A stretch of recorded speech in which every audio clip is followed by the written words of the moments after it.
You know, we never go live when we say we're going to. It's always like, Except for this time. I've This never time we gone went live live. whatsoever, so this is my first time. Yeah, it's Star Wars Meg's first time going live. You know, there's a first for everything, and I'm glad that you could come on yeah, we are the Evil honored. Ewok podcast watch party of the Bad Batch episode 3. So, on that note, what have you thought about the Bad Batch so far? What are your thoughts on episode 1 and 2? Is this a question for me? Yeah. Oh, sorry. Yeah, it's me and Zach talking to you, basically. I'm not going to talk to Zach. Yeah, You know, it's going to be more of like a all over the place. But this question particularly directed to you because I already know what Zach thinks. I very much enjoyed the premiere. I thought it was much better than I expected. Mm-hmm. Episode 2 was good. A lot of people call it a filler, but I don't. I think it had some very important character development, especially between Hunter and the girl, Omega. Omega. Omega. I have high hopes for this show, so we'll see where it goes. What are your thoughts on Omega? She's cool. You like her? Did you see the whole Hunter Omega relationship thing kind of coming to fruition at some point? Because I totally felt like something like that was going to happen.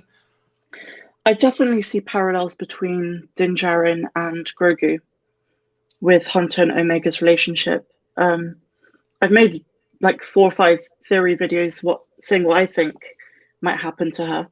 And I believe that her path, I think her path might be quite ominous compared to what people assume. I even have this theory where she might appear in The Mandalorian as like a big bad, and this is a backstory to her character. And she might be, I don't know, working with Thrawn or be a pivotal part in Palpatine's eventual return. What do you think? What do you think about that, Zach? I haven't thought that deeply about it, honestly, but that would be... I assume they have big plans for her. I mean, they featured her prominently during the trailer, and she's been, you could argue, like the secondary protagonist of the show so far. So I wouldn't be surprised if she did crop up like that. And I would honestly be down for them to make her, like you said, a more villainous, ominous character, because they always tend to make their characters, the main characters, good. I guess aside from like Anakin, who falls to the dark side, but you never really see a character start out good and then become bad and stay bad, or whatever. Especially in the Disney era. At least in the movies, like you could say Ben Solo started out good, but we didn't really get to see that too much until the comics.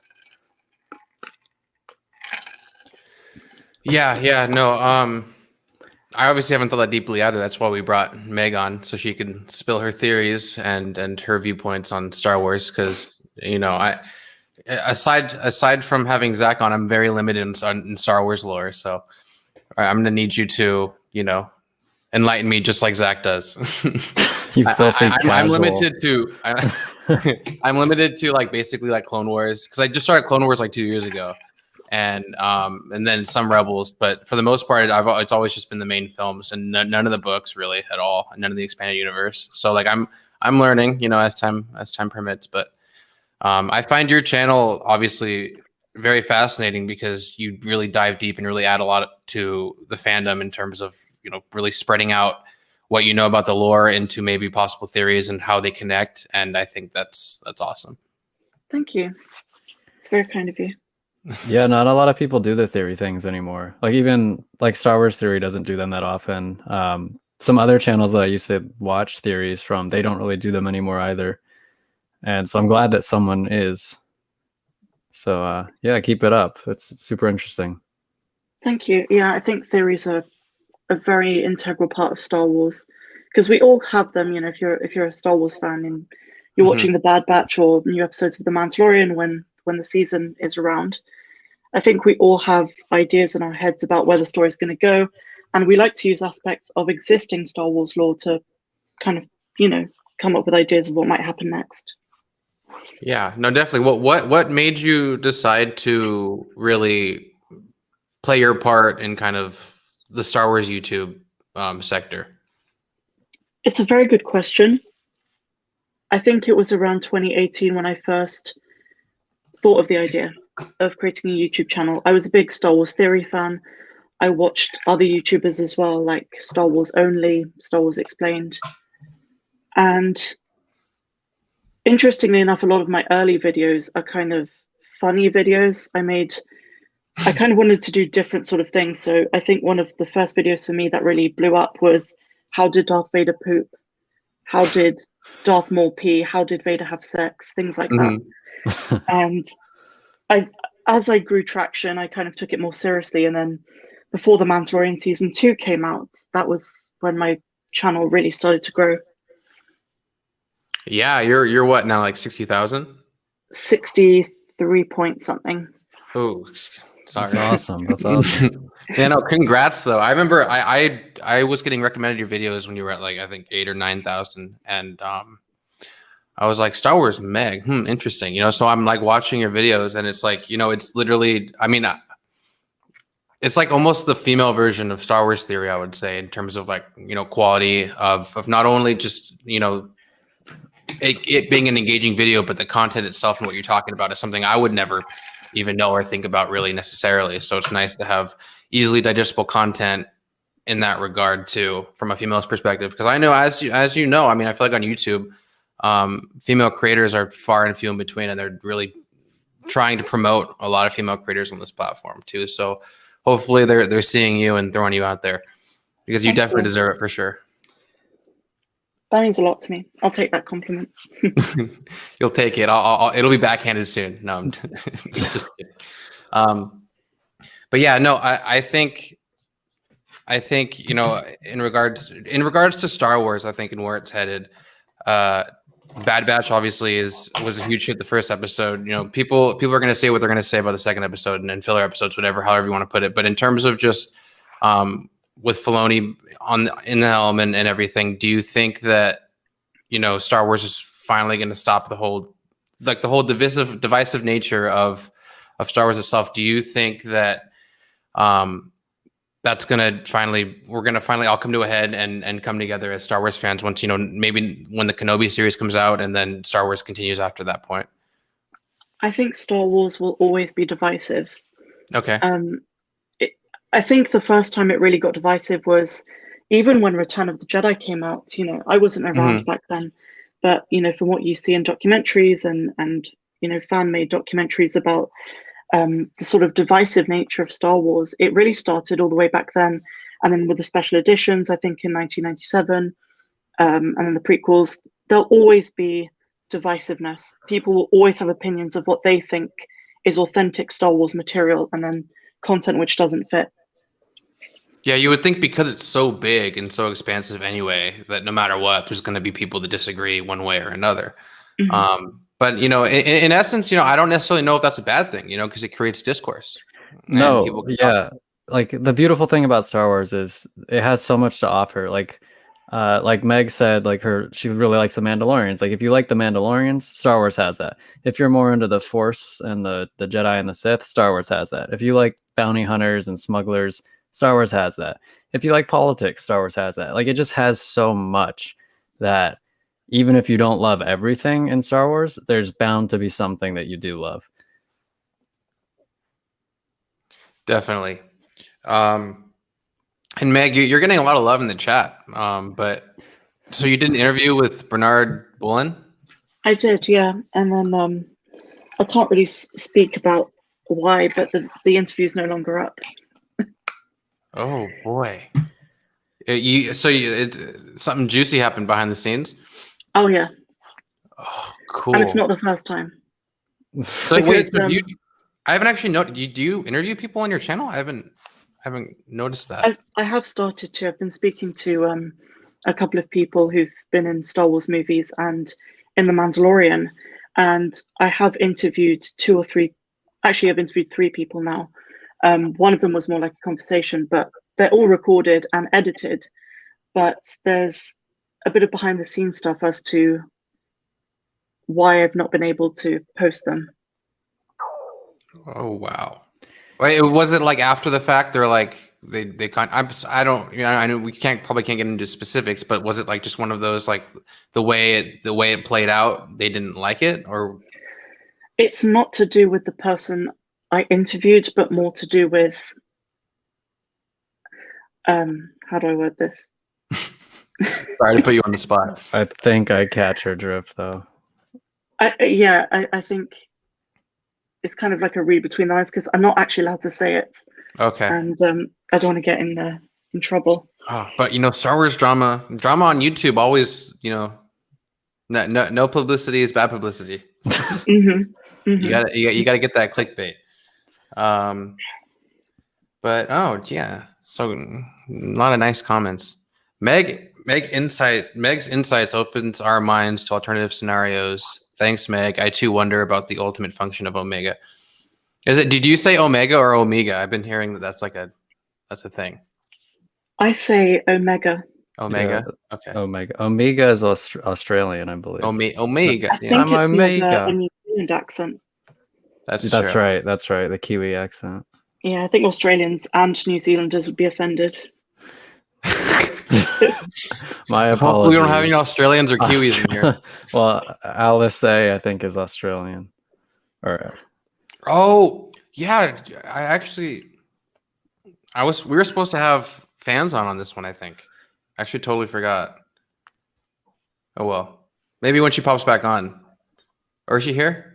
Alice, do you want to pop on just for a little bit? She's American. Maybe it was the Ahsoka that's Australian. Maybe. One of them's Australian.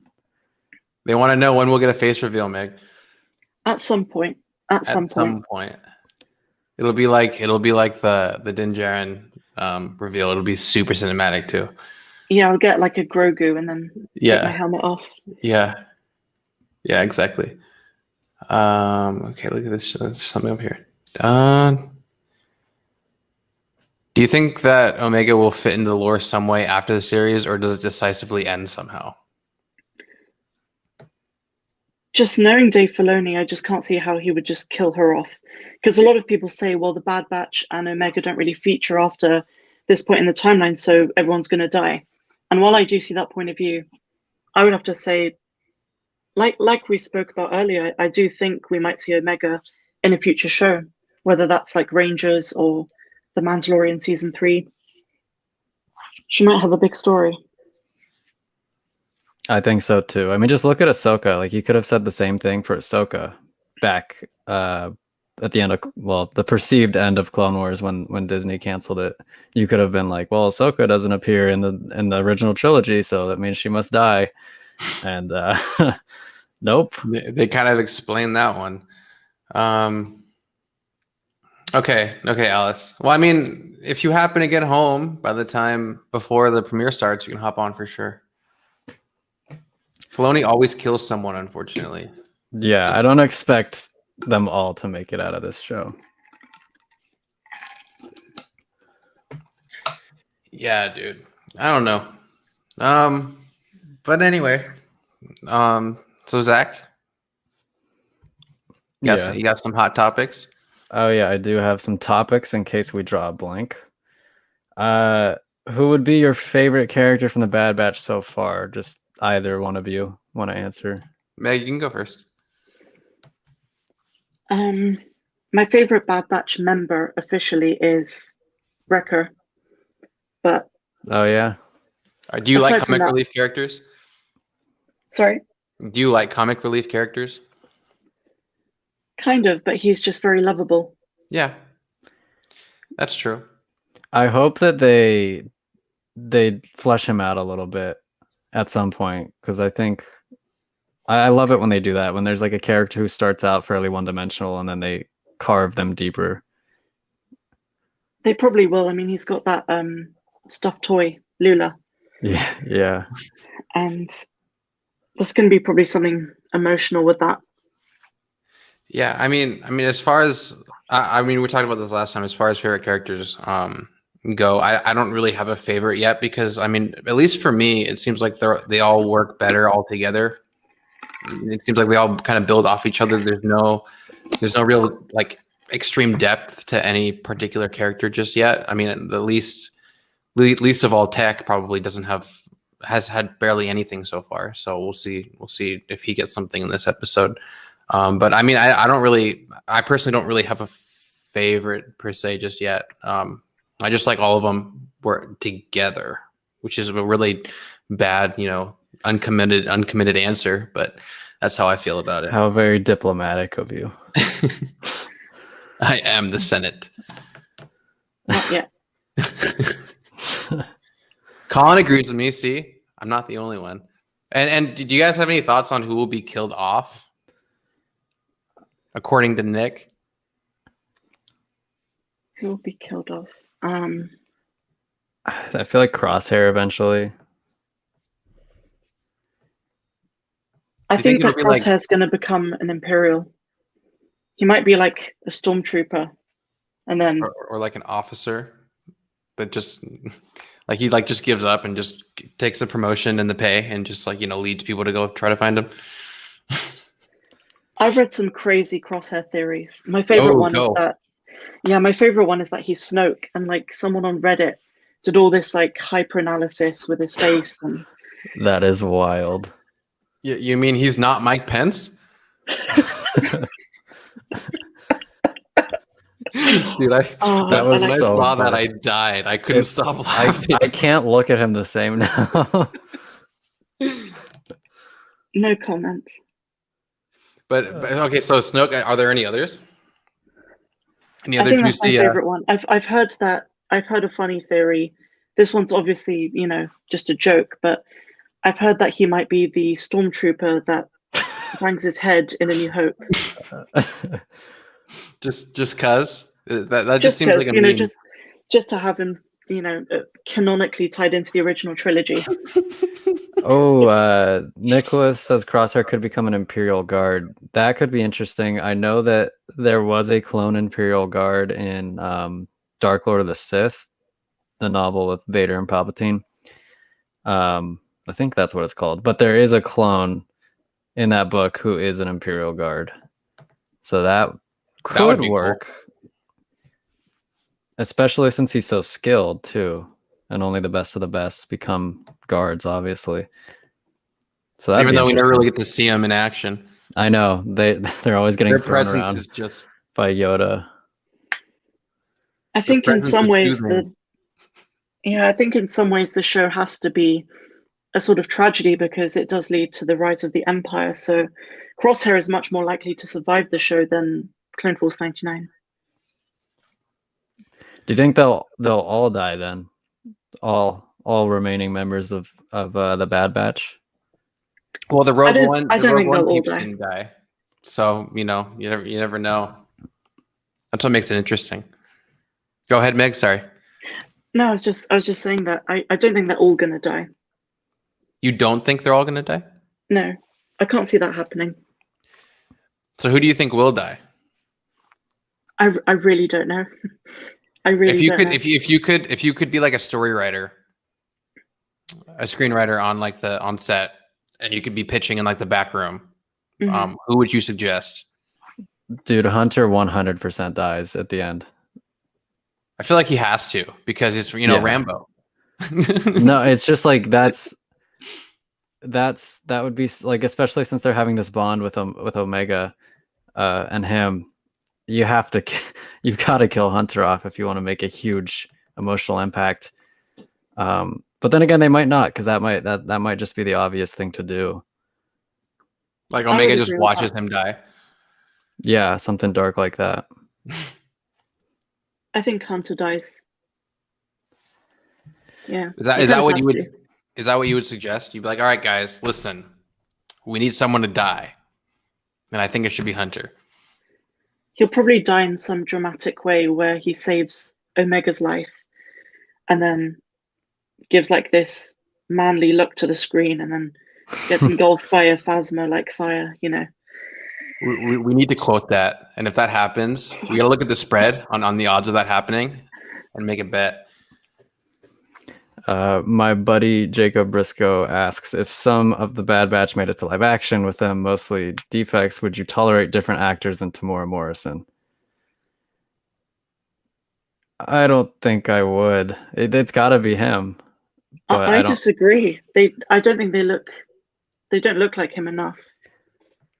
I know they're literally clones of Django, but like their face structure, the way they hold themselves, you get Tamora Morrison look alike. Hunter and Echo do look like him.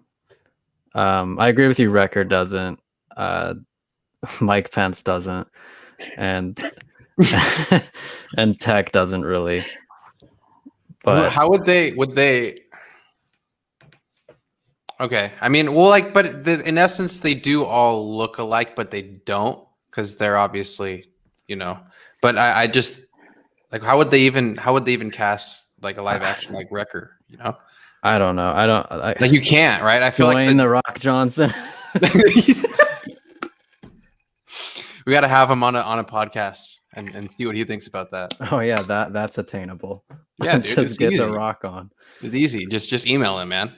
Like, hey, yo, what's up, dude? You want to hop on?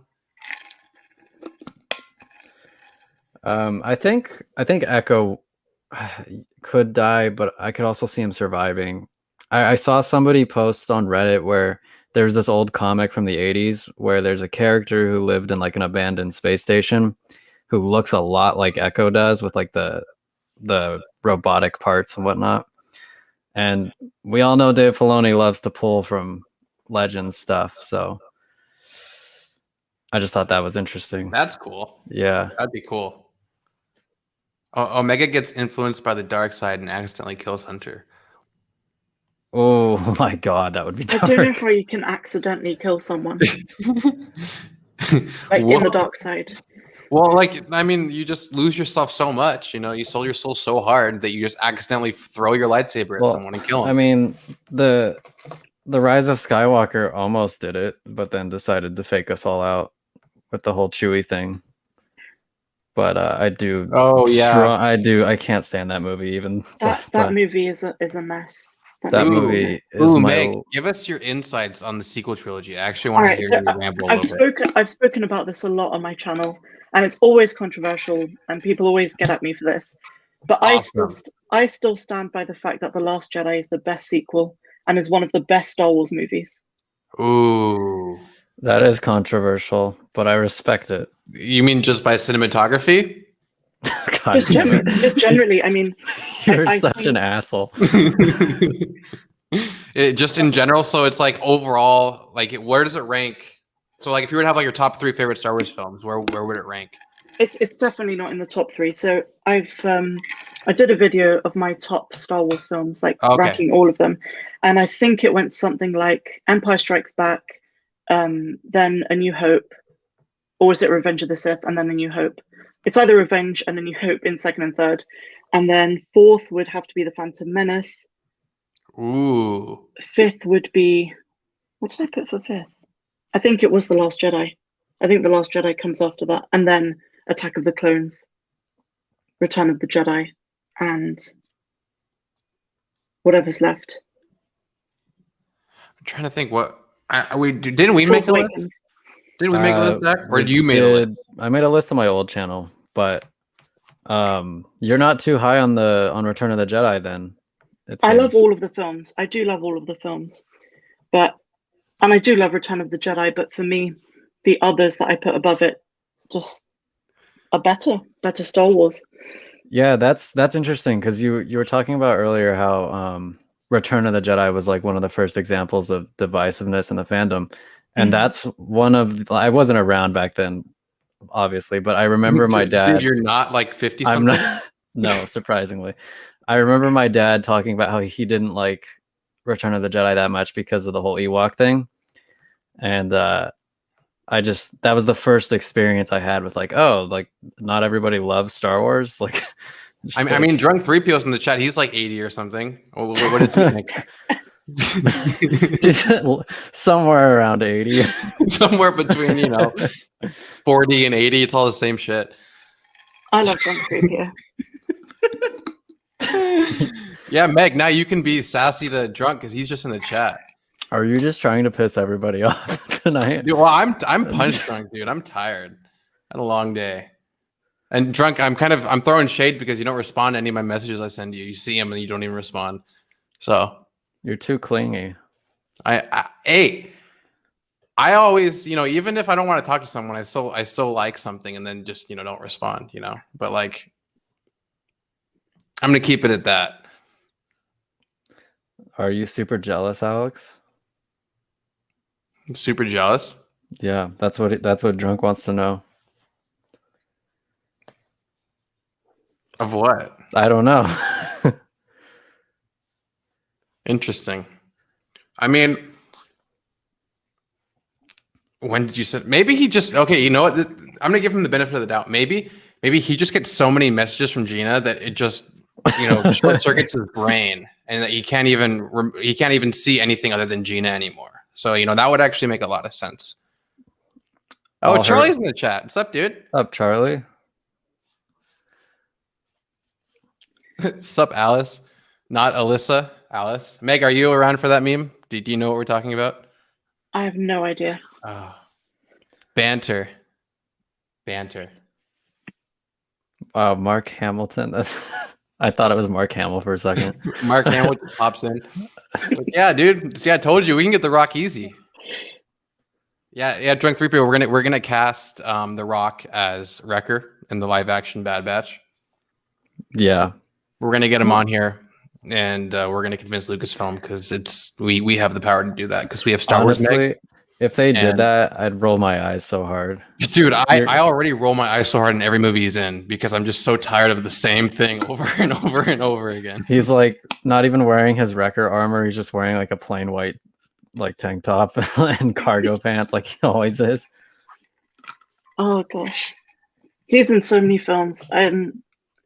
I think I saw him in Jumanji. Was it like 2019?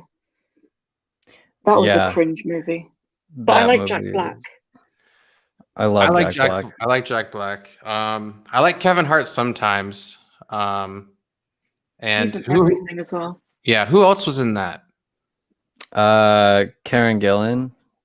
Oh, aside from her, because she's just a normal actress. She's not like a comedian, right?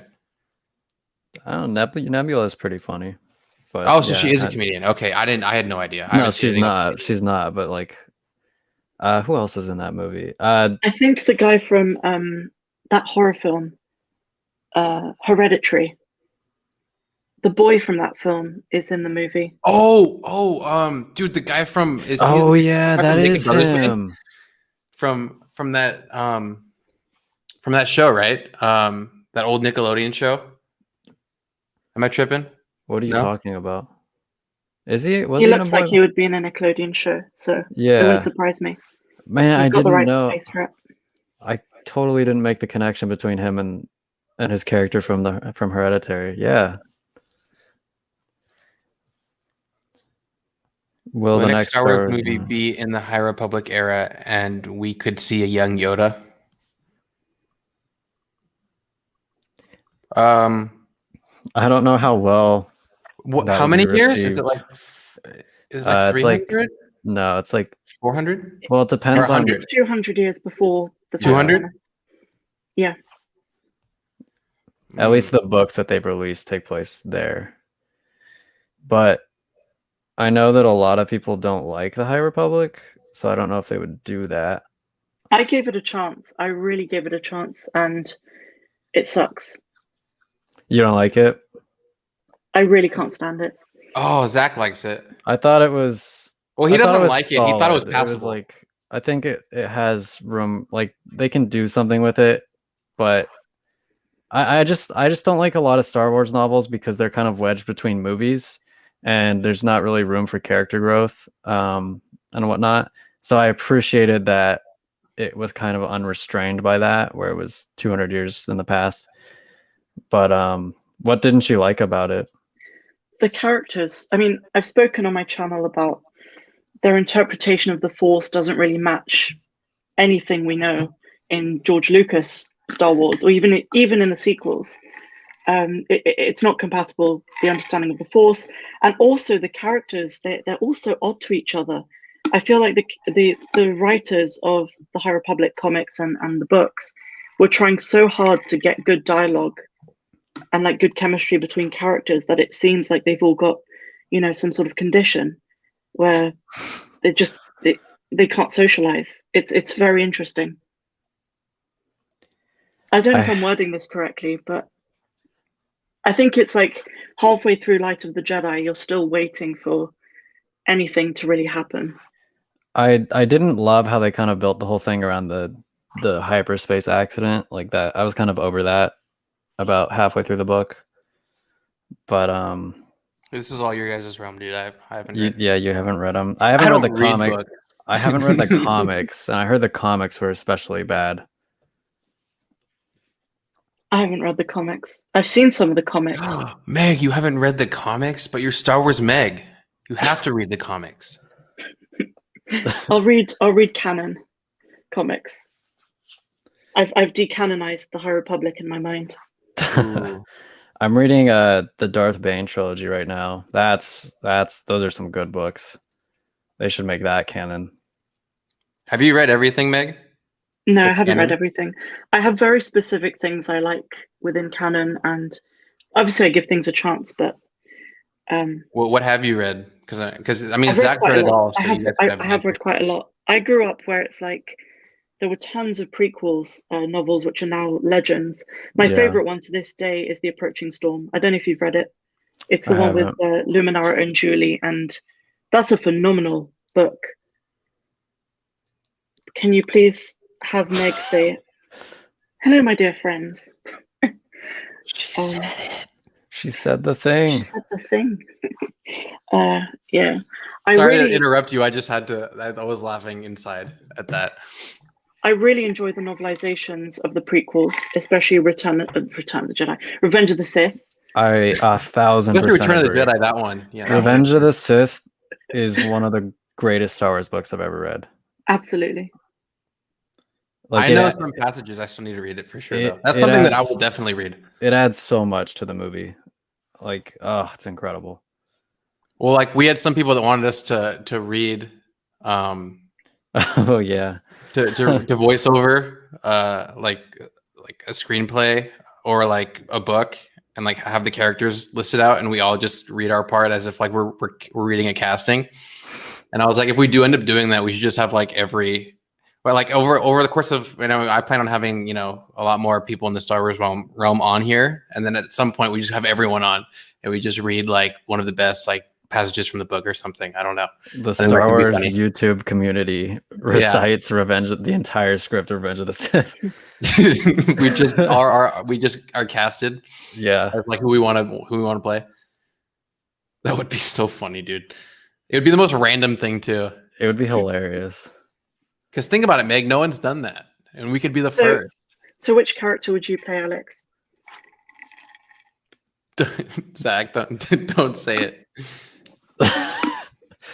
No, since my last name is Daniel, on a Discord that we had in college, my name was Padme Amidaniel, and we all and Zach was like Zach Star Killer, and no, it was Zaki 1 Kenobi. Zaki 1 Kenobi, and then Ren was, what was Ren? Anakin Skywalker. Anakin Skywalker. Yeah. So I was Padme Amidaniel. I wouldn't play Padme because I wouldn't want to, but I think who I would want to, dude. Okay, I need to think. Who would you? I'd play the Senate, just the Senate. Who would you play, Meg? I would play R2-D2. Just beeping in the corner. That's what I've been doing my whole life. I respect that. Do you guys hear that? Well, where's that coming from? I would be contractually obligated to voice Watto. Oh yes. I think. Meg, have you heard his Watto impression? No, but I can imagine it's very good. It's very good. You don't have to do it now, Zach. I don't need to do it now. I have a Actually, he does need to do it now. All right, I'll say one thing. I'm joking. You don't have to. I'll say hello, my dear friends, in the in the Watto voice. Hello, my dear friends. It's me, Watto. Okay, that's stupidly good. It's very good. That's like practiced and rehearsed.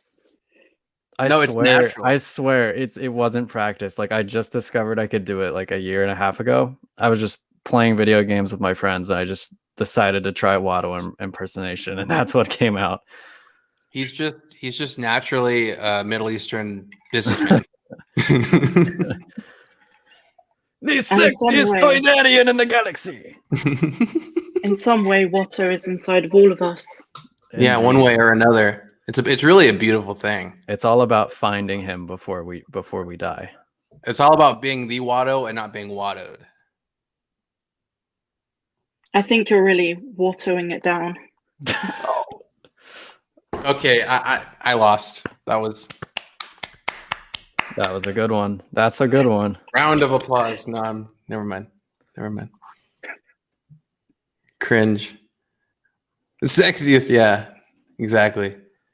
Dude, Alice, are you home? Do you want to pop on for a sec?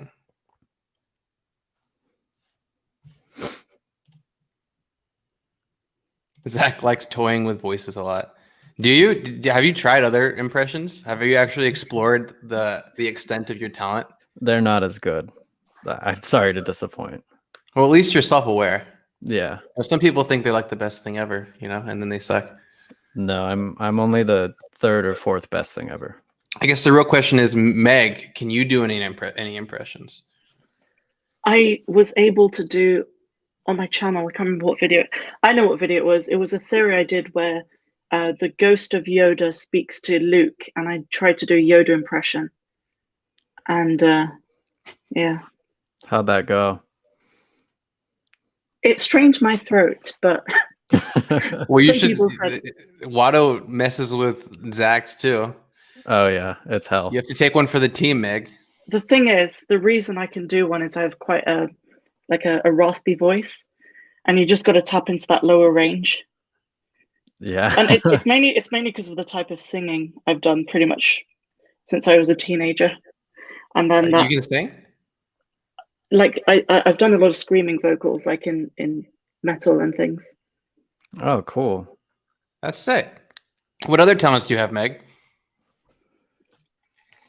Aside from sitting in a corner and being able to play R2D2, what else are you capable of? Well, that's my day job, Oh, okay, gotcha. Just giving C3PO some shit all day. Yeah, yeah, sassy 3PO and sassy Meg. I don't know if I can handle all the sass. And sexy Watto.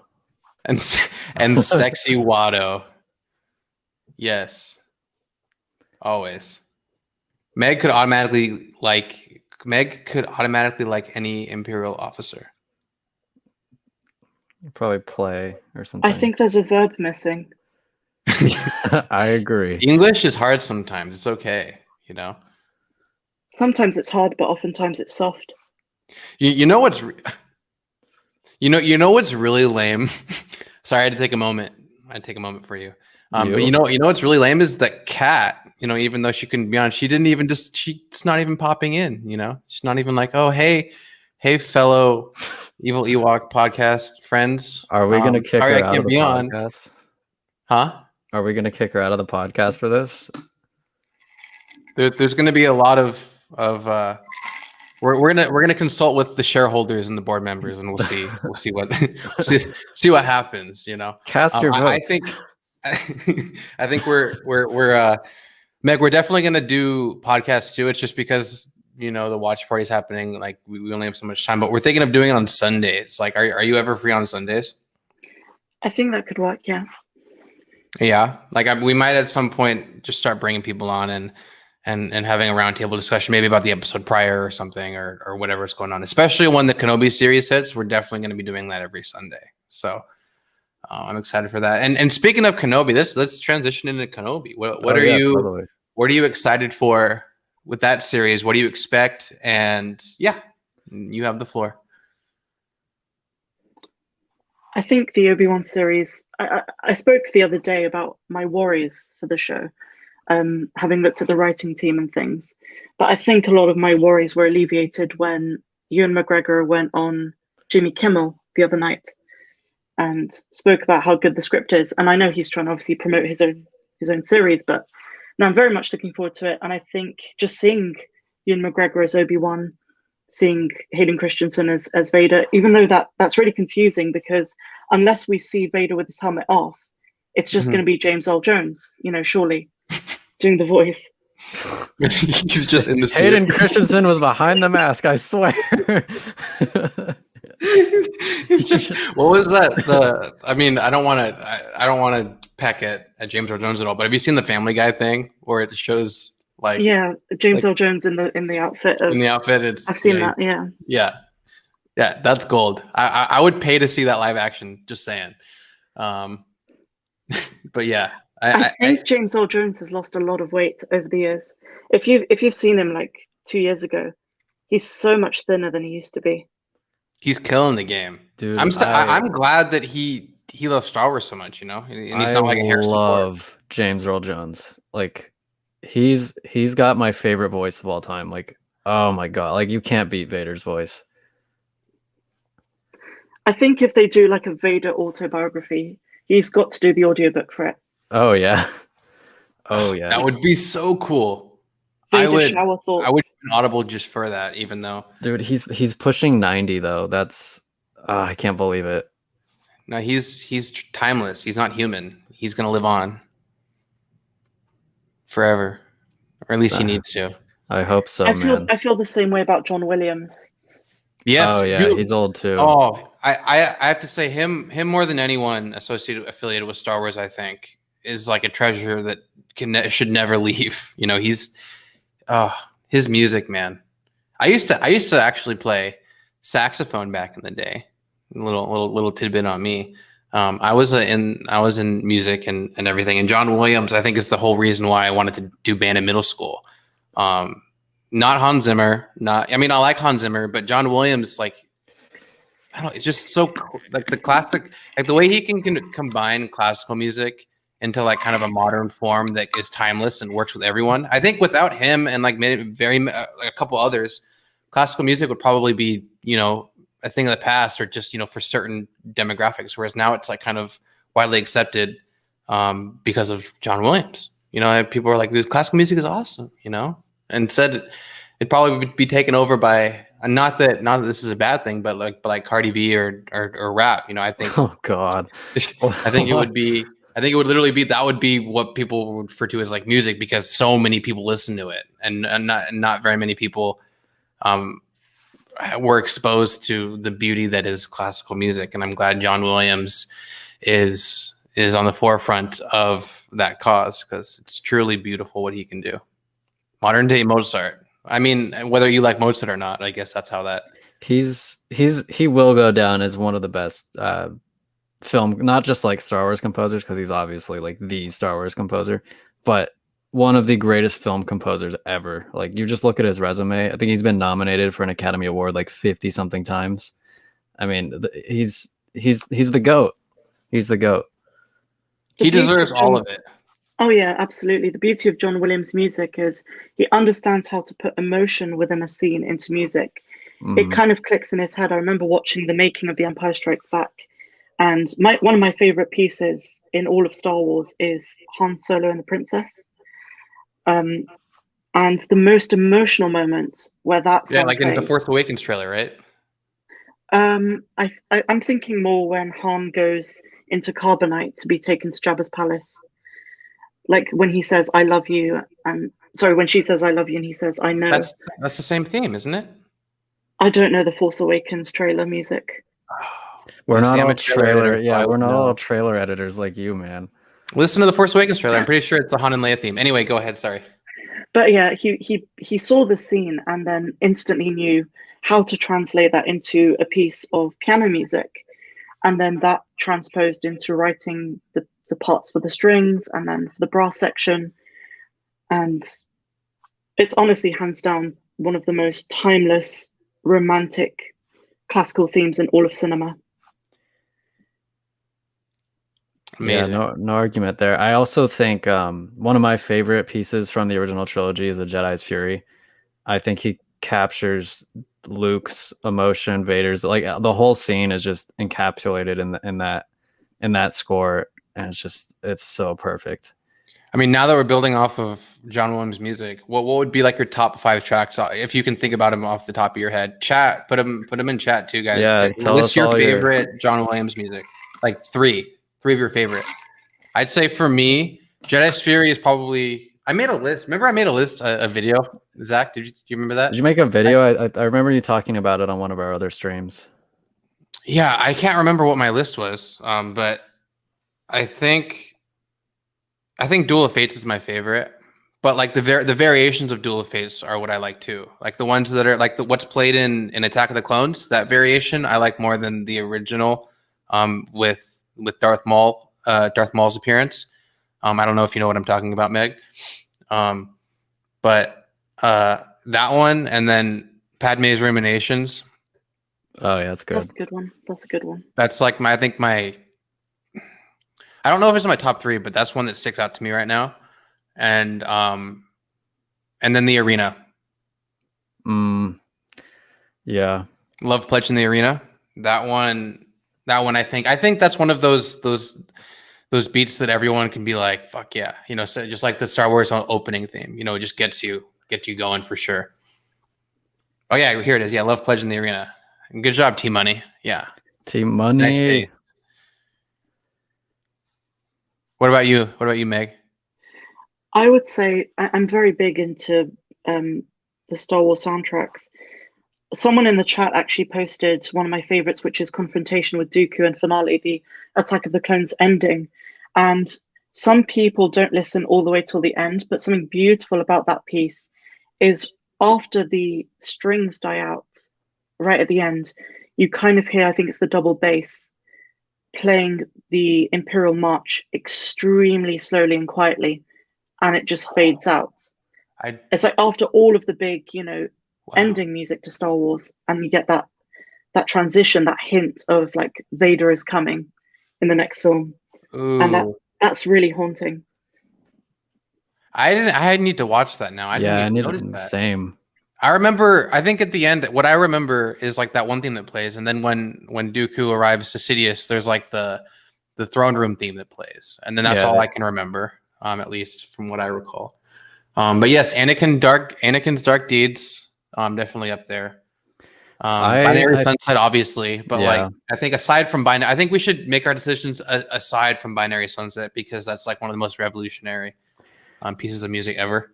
Honestly, even though it's not John Williams, I think Ahsoka's theme is masterful. Like I love Ahsoka's theme, especially when it's slowed down and you have the wind instrument that plays. I love Ahsoka's theme. Yeah, you know Zach, you know me. I didn't get into Clone Wars until way later, and I always kind of overshadowed Ahsoka's theme until I edited the Ahsoka tribute and had like someone compose a really nice Ahsoka-esque thing. But then that music with her character arc, like everything, just matches so perfectly, and like it makes me emotional now when I listen to it. It's like such a beautiful piece, and I can agree with you 100% on that. But yeah, Battle over Coruscant. Yes. Oh yeah. What is that? Dude, the start of Revenge of the Sith is amazing. Like the music. Probably, I think the greatest intro in any movie I've ever seen. It's because it goes from the title theme to those big heavy drums. Yeah. As the Battle over Coruscant happens. Yes. But actually in the soundtrack it's just called main title and Revenge of the Sith. Mm-hmm. That's how you start a movie. Yeah, that is how you start a movie. I think the best intro has to be A New Hope. I think the A New Hope main title is still the most iconic. Oh yeah, I mean, I like revolutionary, yeah, but my personal favorite, just from spectacle and emotion, I get from Revenge of the Sith is unrivaled to any opening from any Star Wars film, for sure. Maybe because I didn't grow up with the original trilogy. Maybe if I grew up with the original trilogy, I'd feel different. Actually, I have to ask my dad what he thinks about that. What sequel's opening do you think is the best of the 3? The Last Jedi. How does the first one opens up sideways, right? The shadow over over a planet for Force Awakens, and then how does The Last Jedi open? The Last Jedi opens with Lieutenant Konix and the other guy, I can't remember his name, and they look up into the sky and then they see the First Order ships arrive. What Oh my planet was god, that? I've blocked out that movie so hard. I can't even remember that. No offense, Meg, but I totally can't even remember that opening. I'm trying to think now. Yeah, they're down on the base. They They're are. looking up. They Right? look up and then the First Order ships kind of just soar through the sky. They arrive really quickly, and then Lieutenant Konix goes, "There's no time," and then I don't remember. It opens with a mama joke. It's trash. Boom. Okay, like Zingers. Meg, you got a rebuttal now. It doesn't open with the mama joke. Boom. Rebuttal. What do you have to say now, drunk? I think drunk 3PO is just trying to spur me on. He's trying to start shit. But yes, Rey's theme. Okay, let's talk about sequel trilogy music, which is a lot of it's very, at least in my opinion, I haven't. Yeah, it's very sterile and kind of not out there. Like I think the theme. I'm not Rogue One. Yeah, see, I have to say Rey's theme. I think out of the entire sequel trilogy is probably the one piece of music that really stands out, and it reminds me heavily of Harry Potter, but it also fits Rey very, very well, in my opinion. Kylo's theme's pretty good too. I especially like. I don't like Kylo's theme. I like when he's redeemed as Ben Solo, and then they play the Kylo Ren theme, but in a different key. It's like slower, more hopeful. But yeah, I initially didn't think Rey's theme was that great, but I have since come to enjoy it.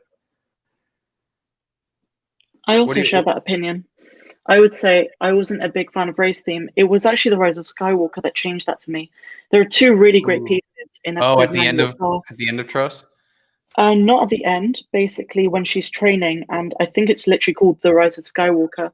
It's a beautiful piece, and also from that film is The Force is With You, which is when she hears the Jedi ghosts, and it's literally John Williams playing Rey's theme very slowly with a lot of reverb. And she's like, "Be with me, be with me." Sorry, go say that one more time. I'm so sorry. So it's when Granddaddy Palps basically knocks her, and then she's on the floor. She's looking up. She hears the Force ghost. She's like, "Be with me, be with me." Yeah, that's the one that I was talking about, right? Yeah, it's kind of towards the end. Oh, sorry. I thought you meant like at the end. No, not like the end. The end title comes up and then it's Rey's theme. No, Sorry, I just mean my bad. like towards the end. Like there's like that soft like piano piece. Yeah, I think that's a really well placed use of that theme too. But like when you think about it, it's like everything just is either recycled from the first 6 or they're taking the music from the first one because that one worked too. And you notice like it just seems like it's just complete recycling over and over again, even of the stuff that they made themselves too, and there's nothing new. Do you get that vibe at all? Because if you notice, go ahead. Sorry. I would say the sequels music is not as good as the prequels, but it is more in line with the original trilogy because you have some of those original themes, like the legacy themes, as they call them. You have Leia's theme being recycled. Han Solo and the Princess is recycled quite a few times in The Force Awakens. Obviously, Binary Sunset gets a million different variations, but it's not as original as the prequel soundtrack. Yeah, John Williams was at his prime during that whole entourage of music. It's just like episode 3 alone is just insane. Like, just imagine if the CGI, imagine if like George didn't pour his heart and soul into episode 3 and it was just the music that got it by, like I still don't understand how people can watch Revenge of the Sith and be like, dude, that was a terrible movie, Like, there's so many things about it, aside from like, maybe there's the obvious parts, but it's like, if you can't separate that from like the art that is Revenge of the Sith, then you're crazy, in my opinion, or you're biased, or you just have like your blinds up and you just refuse to even acknowledge anything. The Spark. Do you guys know what that? You guys know what that? I really don't. I really don't know what that one is. I don't know either. Drunk. I mean, I would have you on, but it's like it's kind of over anyway. I don't remember that track at all. I guess I'll have to look that up. Cantina music, yeah. It just reminds me of Lego Star Wars. Yeah. Yeah. No, I can agree with that. Someone posted something that I was like, oh yeah, that's right. The spark is when Luke marches out on Crate. I don't remember that very well. I've only seen The Last Jedi like 3 times. I've only seen it 3 times yesterday. I usually watch it more than that. Well, I mean, I can agree with the fact that it's just an overtly beautiful looking film. That I can agree with for sure. Droid March. Do you guys like the Droid March? Yeah, I do. I also like I don't know what it's called, but yeah, I don't know what it's called. It might be Droid March. But they started playing it at the beginning of the Bad Batch, where it cuts to the planet that they were on with Kanan, and where you see the Republic walkers. It plays like a couple notes of it, and then it switches to something else. But I don't know what it's called. Are you talking about the General Grievous theme? Oh, is it the General Grievous? It's like bum bum bum bum bum. No. Yeah. Ba-da-dun-dun. Actually, no, that's the arena, dude. Yeah, that's Is that the Droid I was going to March? say that's like the Battle of Geonosis. Yeah, well, I like that one a lot.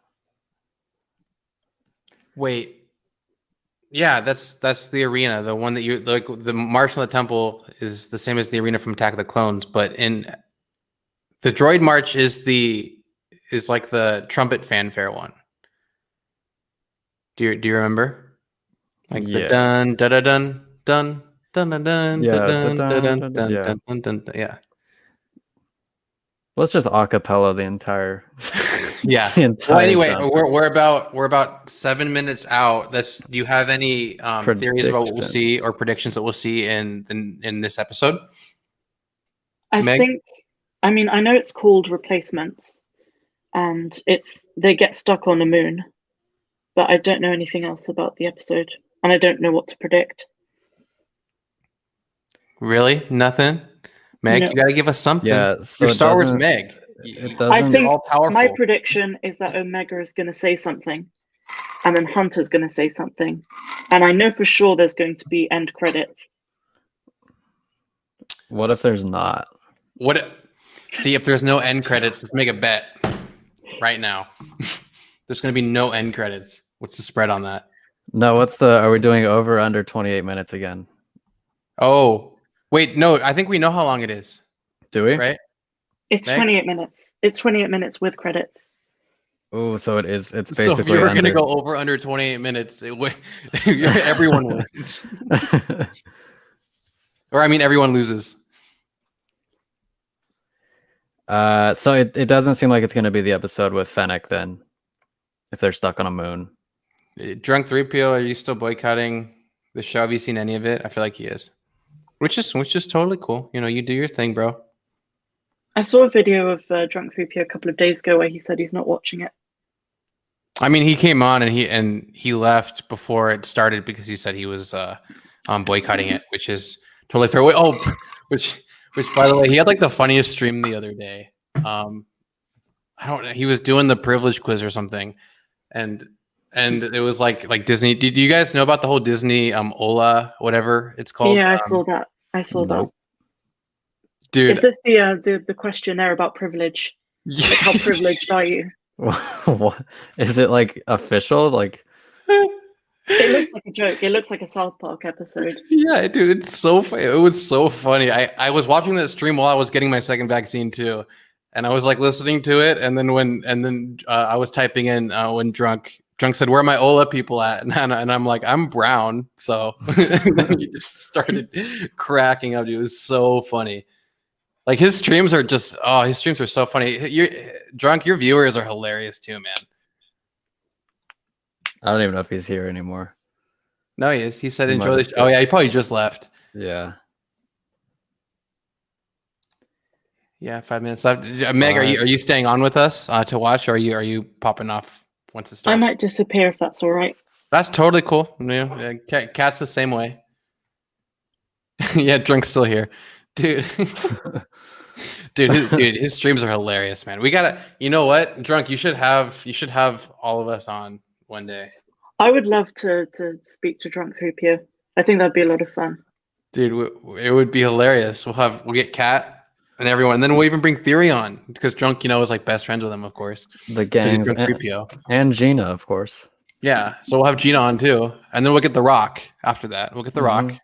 Yeah, and then Tell him that he needs to be Wrecker in live action. Yeah, yeah, he's that's gonna. all. Be like, We're gonna bring him on for 5 minutes, and then we're gonna kick him because that's all. I we need him for. guarantee you, he'll say, "Who's Wrecker?" He's like, wait, why am I here? Someone said this was a charity event, and it's like, yeah, it is. It's like how come there's only like 30 viewers? It's like, what are you talking about? We have actually. Oh, dude, we have 59 viewers. What? I think that's a new record. It is 100% because of Meg. A new Wrecker or a new record. It's definitely because Zach's Watto impression just. Oh yeah, had everyone you're say right. You're right. it.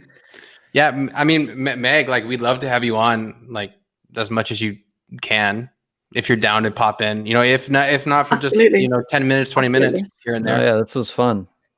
That'd be awesome. Just obviously let me know like when you're doing it, and I mean, it'll you'll just probably have to guess. You'll just have to guess. Yeah, I just have to guess. there's a I good feel chance a that it'll disturbance in be. the force. Yeah. There's You a good didn't give chance us that the any watch party. crackers. There's a good chance that the watch party will be on the day of watching the new episode, but we can't make any promises on that. So just keep that in mind. And then I don't know if we'll do it next week, but I want to start doing the podcast again, maybe on Sundays, because I think that would work better for everyone, even the viewers. Yeah, it seems like I usually get Sundays off, but not always. She doesn't want to talk to you, Drunk. Right, Meg? You can't. I do actually have my email address, my Star Wars email address, on my About section on my channel. So if you go to my channel, Wars Meggy Meg.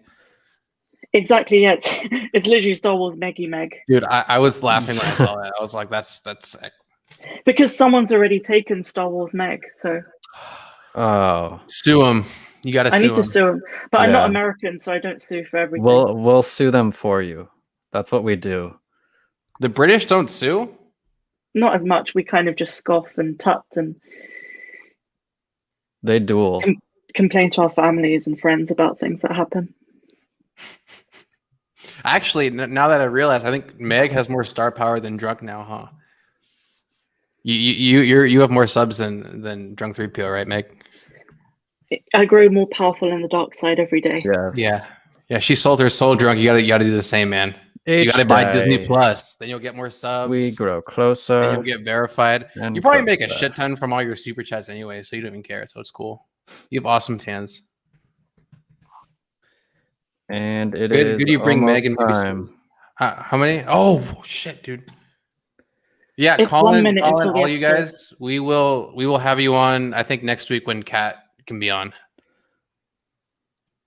But anyway, thanks for popping on, Meg. Are you available to do this next Friday too, or not? Or Thank you for having me. we'll stay in contact. Yeah, exactly. We'll stay in contact about it. But thank you for having me. It's been a Yeah, no, pleasure. thanks for coming on. This was Thank fun. you. for Yeah. sure. Awesome. All right then. All right. May the force be Enjoy with the you, Meg. episode. May the force be You with too. May the force be with you. Okay. All right, Hold on, bro. I got to put this up on the screen. Oh my god. Do you think Watto will be in this episode? I get so distracted sometimes. Do you think Watto will be in this episode? I think Watto will be. Do you want to make bets? If the odds would be Watto so will low. or will not be on. All right, let me know when you're gonna start it. Okay, sorry. I need to focus now. Okay. Let me just close Premiere. I don't know why I even have Premiere open. Jesus. Okay. Hope you enjoy it, everybody. Share screen. Okay. Refresh. Okay, and then when we are starting. The timer will obviously help you guys all watch along with us. We are starting right now.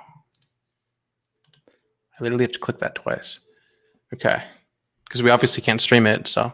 Yeah. Lucasfilm logo is showing now for all you guys. For reference.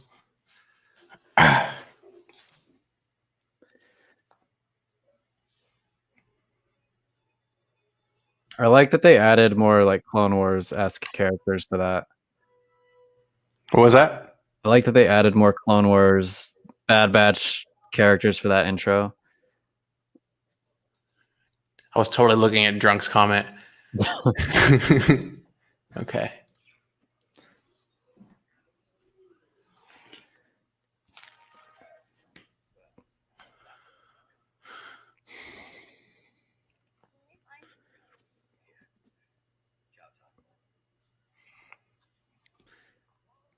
That's a stick of dynamite. Boom.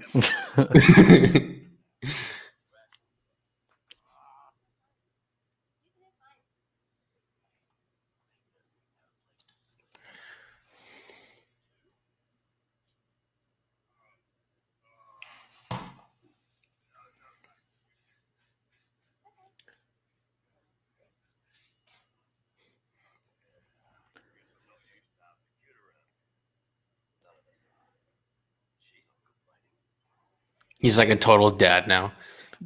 God, the animation's so good. I know. I keep saying that, but it is so good.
That's The Rock, dude. That's Dwayne The Rock Johnson.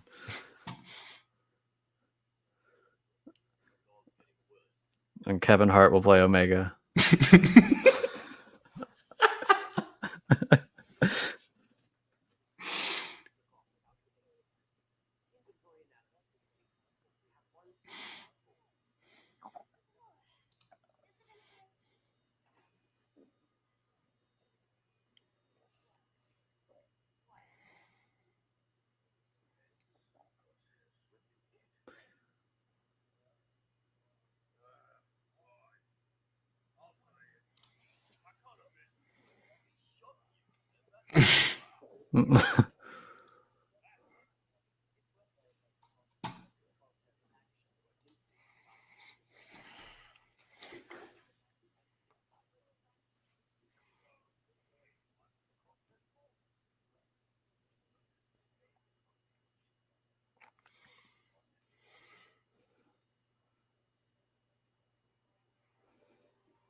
Mike Pence. I can't not see him now, dude.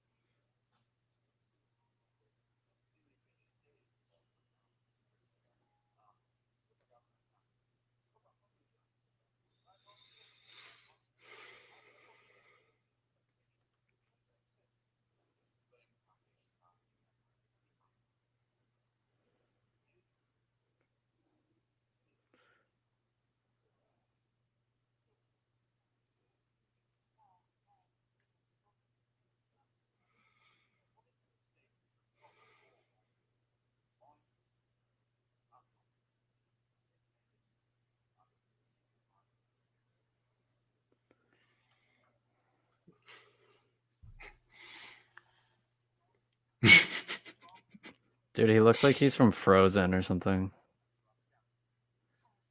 The Rampart. Who? Oh, yeah, no, he's got that jawline, dude.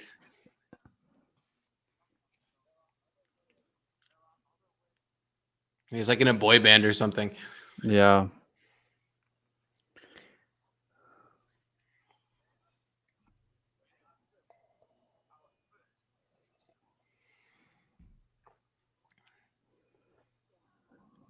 What?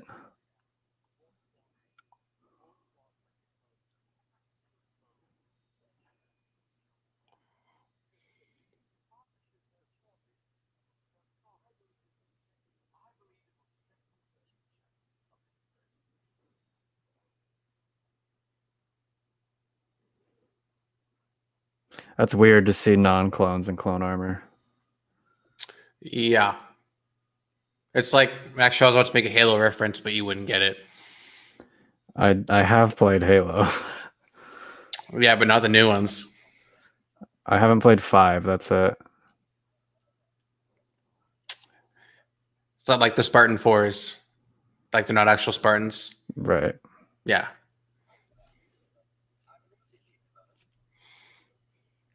Hello there.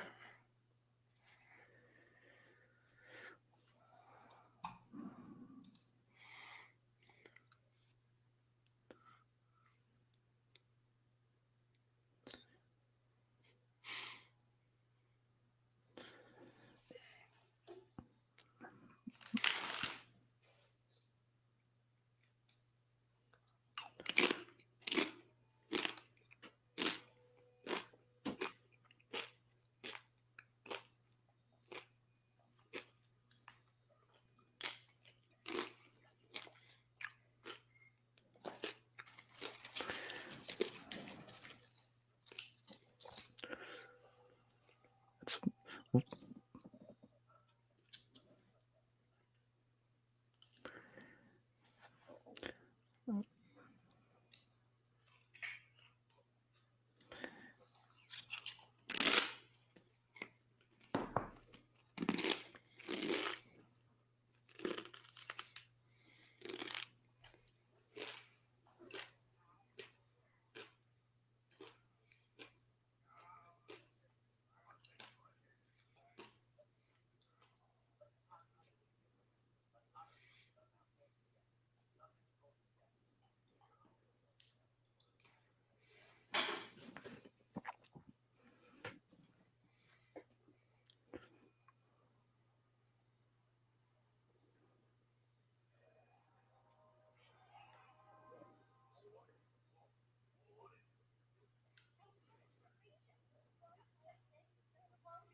It's a wrap.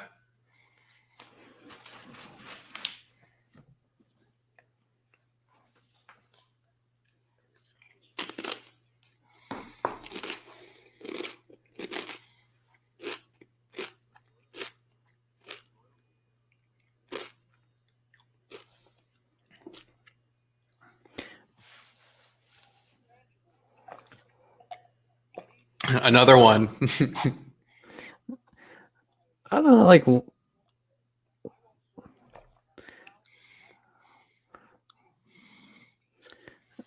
loyalty has never been an issue for the clones. I don't know why he thinks that's a problem. I could see if they wanted to cut expenses, but loyalty, the clones have always been very loyal. I mean, he finds a problem in everything, though, doesn't he? I guess.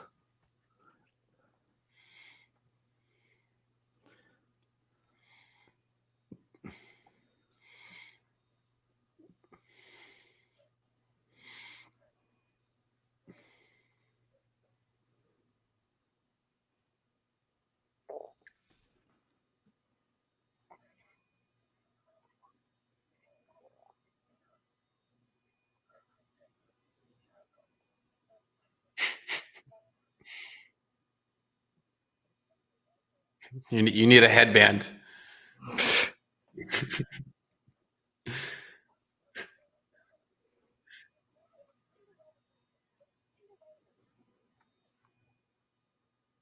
Oh, so cute.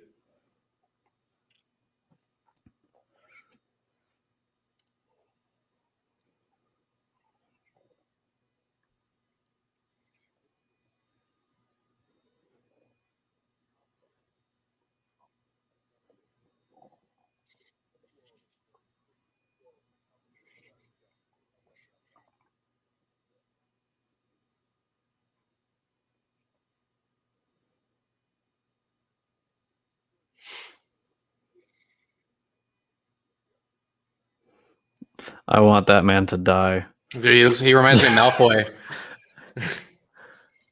But like a boring Malfoy. Yeah. Like a Chad Malfoy. Yeah.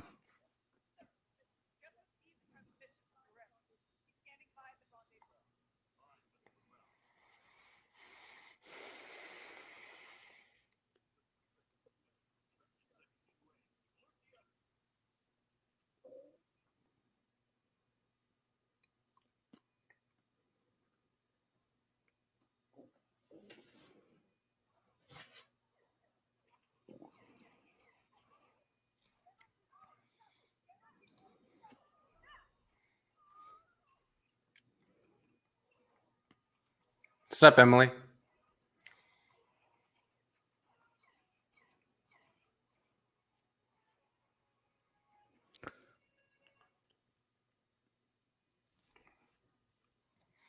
That was a pretty smooth transition.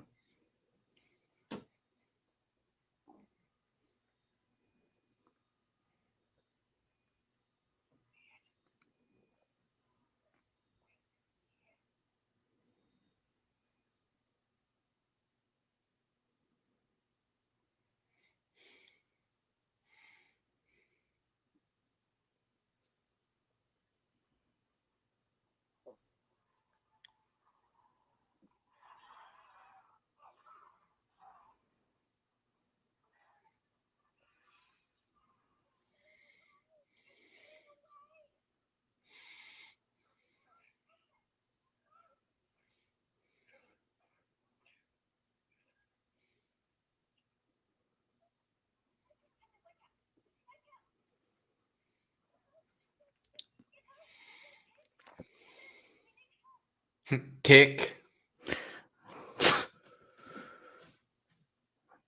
She's gonna kill that little thing. She's gonna use the Force, dude.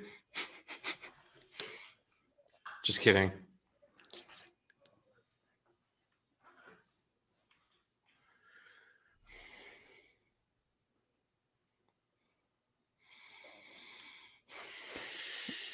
I think she's actually gonna become friends with it. She's gonna pull a Ray. Yeah.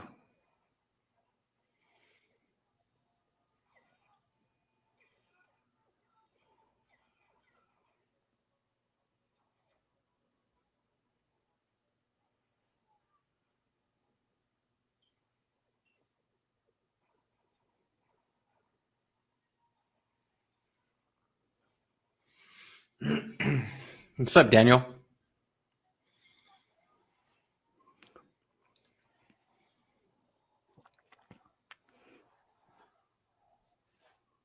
Oh,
he's dead. Did you just call it?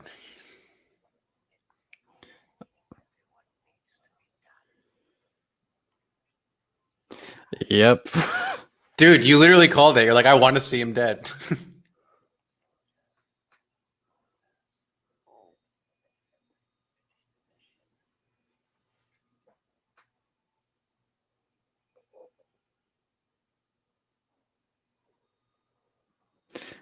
That was pretty dark. I like it. Awesome.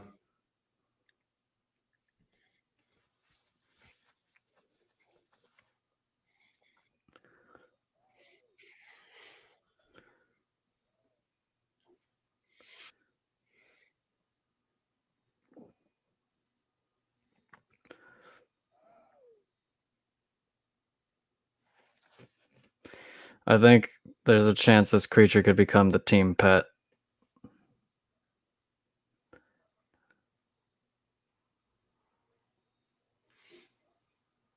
Meg was on earlier, dude.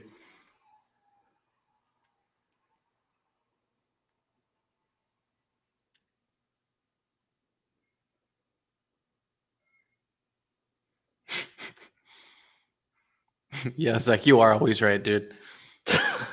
Just saying. I have a gift.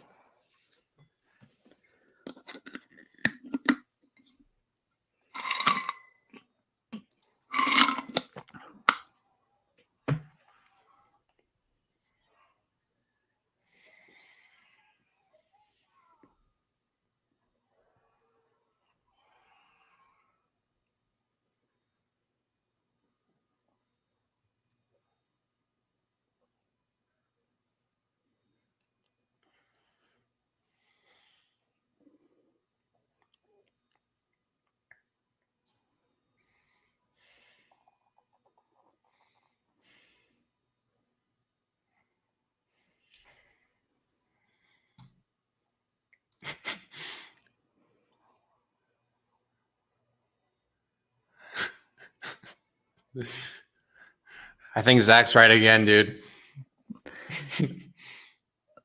They might just leave it here.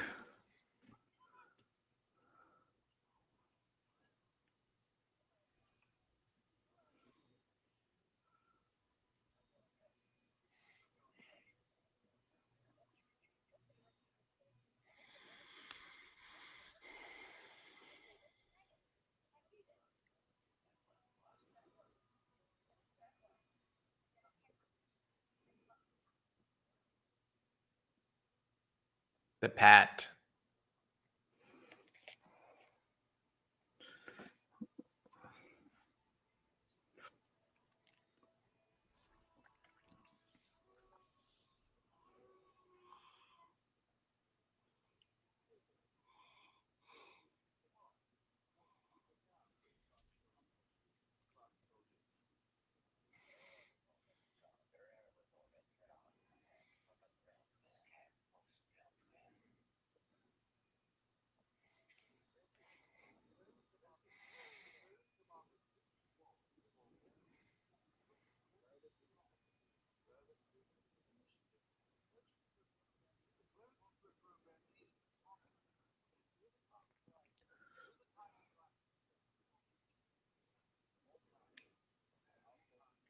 That dialogue was kind of weird.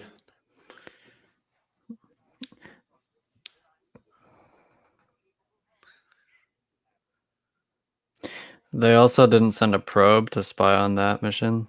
Yeah. Like they did for the Bad Batch. Yeah. Well, I don't know. That dialogue seemed forced to me. Like they had to explain some stuff.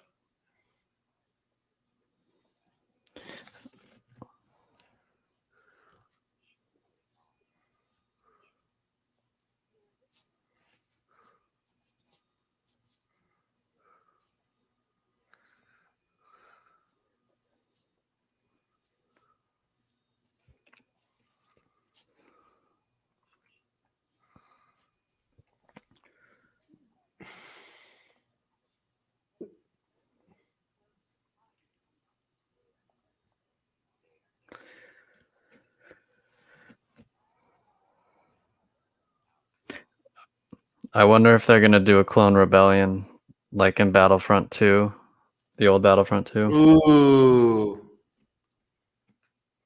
They'd obviously lose, but that would still be cool.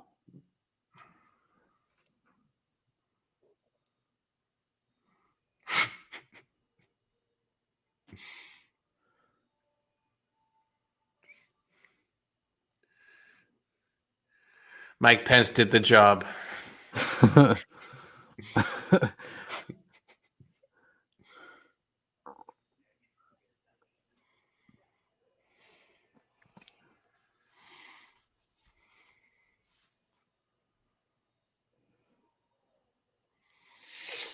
Oh.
It was 24. 24. Interesting. Dude, she's so cute, man. Who, Omega? Yeah, she's so cute. Yeah, I like her. I was worried that I wasn't, but I do like her. Well, after seeing all the theories that I hope weren't true, and I'm glad none of them are, I like her too, for sure. And once again, as proven time and time again, you are correct about two things this time, right? I want to say, yeah. well, you didn't predict that he was going to die. You just said you want to see him die, and then he just happened to end up dying. So I said that he was gonna die like 5 seconds before he died. yeah, so that's pretty intense. And then you also were like, she's going to be friends with him, and I'm like, yeah, it's probably going to be Rey. I kind of saw that though. I feel like anyone kind of could interpret that she wasn't going to be like a violent person. But what did you think overall? I think that dark moment with Crosshair made this episode super cool. And then the good soldiers follow orders thing, super cool. I was super into that. I think that they really only had like one part of the story to develop for this episode, and then they didn't really know what to do with the Bad Batch, so they just were like, we'll just have them crash land on a planet, then there'll be this monster, and then Omega will be friends with it. But yeah, the Crosshair parts were great. I just feel like the rest of the episode was kind of lacking, or kind of like static. Yeah, it literally felt like, oh, let's just repeat what we just did, but with a new team. Yeah, Crosshair's a part of.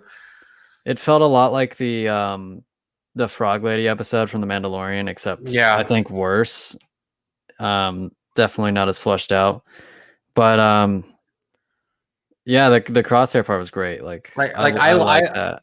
I enjoy filler episodes of live action because you get to actually maybe see some new lore. Just the scenery or the music or whatever is always generally pretty good, and it's different. And I always just love more live action Star Wars, so I don't really care about filler. But filler and animation is just kind of like, you have so much that you can do. Like it's a lot easier to get away with doing all sorts of different things. And it's like if it comes across as a filler episode, I feel like you're just kind of like, you want more. But yeah, overall the episode with this episode with Crosshair, doing his thing was really sick. I liked it. Yeah, super dark, and I love the new armor. It looks really cool. I like the black and greenish look. And the jaw lines. Of course. Yeah. Of course. But yeah, like not a ton happened for the Bad Batch. It was pretty static. I hope the Kenobi series is like every episode's just gnarly and it's just something to talk about. I don't think they'll have time to have filler episodes, honestly, because I think it's only going to be like 6 episodes, 4 to 6 episodes. No way. Yeah. Okay. But this is 16. We're getting 16 episodes of this. So I guess that makes sense because Clone Wars just has a lot of these types of episodes. Yeah. So. But I will say, like, at least Clone Wars, we were like jumping around multiple characters. Like it was an anthology. So I think filler episodes are more of a grind for a show like this and for like Rebels. But it wasn't a total filler episode. It was just a filler episode on the Bad Batch part. But more development though, with Crosshair, with the whole squad as a whole. That was always really good. It could have just been her fighting like that monster the entire time, but it wasn't. We found out what the Empire was kind of moving towards with the next step of wanting to phase out the clones. Even though I don't think it makes a whole lot of sense. I think Tarkin just doesn't like clones, and I think I don't think it's necessarily bad writing that like, oh, they didn't send a probe to spy on the mission, and the clone, they're questioning the clone's loyalty when they've been nothing but loyal, when they literally just wiped out the Jedi for you without question. I just think he just has a bias against them. Yeah, and he's too old, to learn new tricks. So he just has his own preconceived notions of things, and that's what's gonna happen. Great, he's grandpa. It's like, hey, no.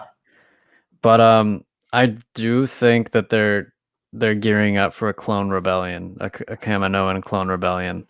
If you call that, if that happens, I swear, dude, I will. I don't know what I'll do, but I'm definitely gonna lose my shit again because I just can't get over how you just know everything all the time. It would be so cool. Like, I think it would be sick too. I agree. That was 100%. Awesome. I loved that mission in Battlefront 2. Yeah, and like the morality of it. Like, if they make clones go against clones, like, oh my god, that'd be amazing. Oh, the music! I didn't pay attention to the music. Did you hear the music?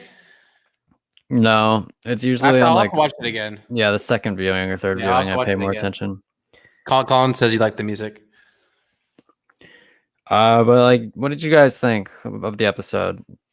What would you guys give it out of 10? I would give this episode. I'd give it like a 7 because of Crosshair and more sweet little Omega stuff. I'd probably give it a 6. Just because I really didn't really care for like half of it, and the Crosshair part was really good, but it still doesn't make up completely for the fact that half the episode was kind of boring. Yeah, no, I agree. But anyway, on that note, oh geez, there's like so many different views I can do. Oh, Alice hasn't seen it yet. Yeah, okay. Yeah. We won't talk about it anymore then. It wasn't bad. It wasn't bad. It just wasn't like way better than the second episode. Yeah, it's definitely the weakest of the 3. But not every episode is going to be a masterpiece. Actually, I think I liked it better than the second episode. Did you? Actually, wait, no, because it has French Twilight Girl in it, so I don't even know. Yeah, I don't can't know. believe you even thought that. Like, you love her. Yeah, I know. I like reading the end of the book before I start. Oh, wow, you're one of them.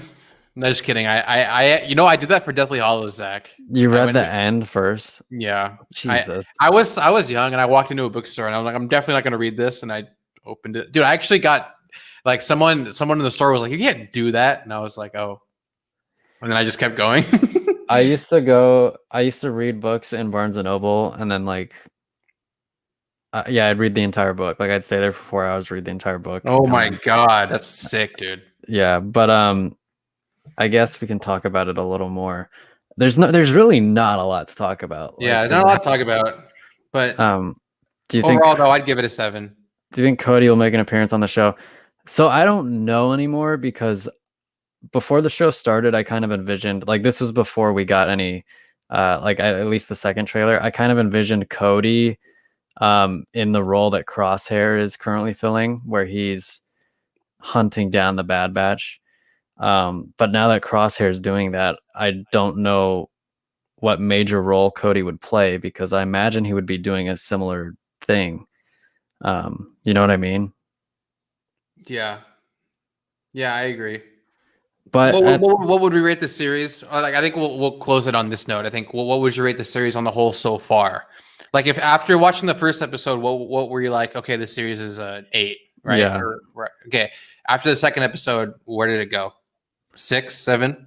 I would say so the first I gave the first an 8, I believe. Mhm.